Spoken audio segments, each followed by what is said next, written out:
Hello and welcome to Contexture's training video series on BillWatch, our legislative tracking solution.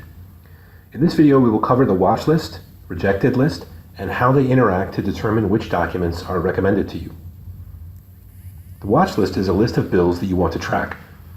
Adding a document to your watch list does two things.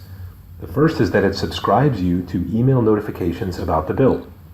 If the bill changes in any way, such as a new draft, a vote, veto, or other legislative action, Contexture will notify you via email. The second effect of adding a document to your watch list is that Contexture's machine learning-based recommendation algorithm will refine your recommendations to look for documents with similar content to what you are watching. The watch list can be accessed from the dashboard by clicking on the watch list button. Our watch list is currently empty, so let's click the Recommendations tab and add some of the documents to the watch list. We add documents to our watch list by clicking the watch list icon that looks like an eye next to the document. Notice how the recommendations are immediately refreshed to take into account the bill that we added. If we switch back to the watch list tab, we can see that it is now populated with the documents we added. Notice how the watch list icon changes to orange to indicate that these documents are on our watch list. You can remove a document from the watch list by clicking the watch list icon again. Contexture's recommendation engine uses input from both your dictionary category and concept selections, as well as the contents of your watch list.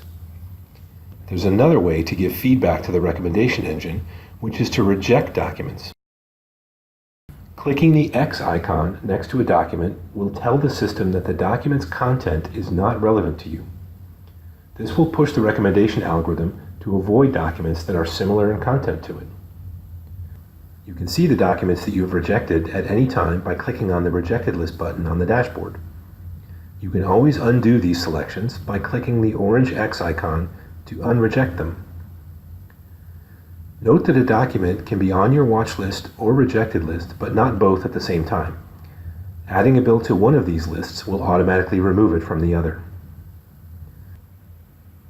Finally, here are a few tips for tuning the recommendation engine so that it presents documents that are most relevant to your interests.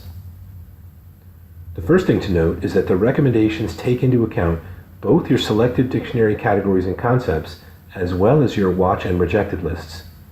If your watch list documents contain completely different topics and language than are reflected in your dictionary selections, the algorithm may struggle to find documents that satisfy both of these inputs. For best results, your dictionary terms should reflect the same topics as the documents on your watch list.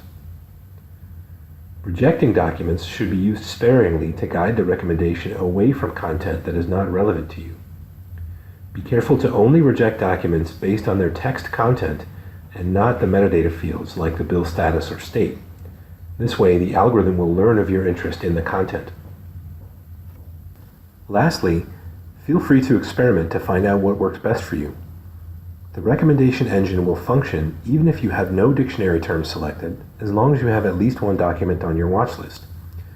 You may find it useful to start off with dictionary terms until you have found a number of bills to watch, and then progressively deselect dictionary concepts once your watch list captures the breadth of your interests.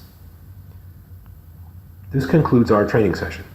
We've covered managing your watch list and rejected list and how to use them to influence the recommendation engine. Thanks for watching.